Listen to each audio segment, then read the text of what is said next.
Mshukiwa wa mauaji ambaye ni mwanafunzi wa mwaka wa 3 katika chuo kikuu cha Nairobi, Bewa la Kikuyu, amekamatwa baada ya kudaiwa kumchoma kisu na kumuua mwanafunzi mwenzake kutokana na mzozo wa matumizi ya choo. Kulingana na kachero mkuu Omondi Ogola, mshukiwa anazuiliwa katika kituo cha polisi cha Kikuyu akisubiri kufikishwa mahakamani mara uchunguzi utakapokamilika.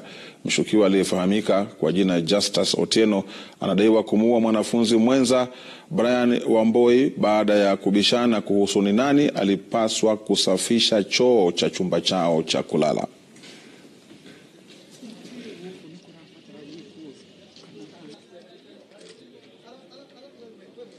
The investigations were carried out. We were able to apprehend the suspect.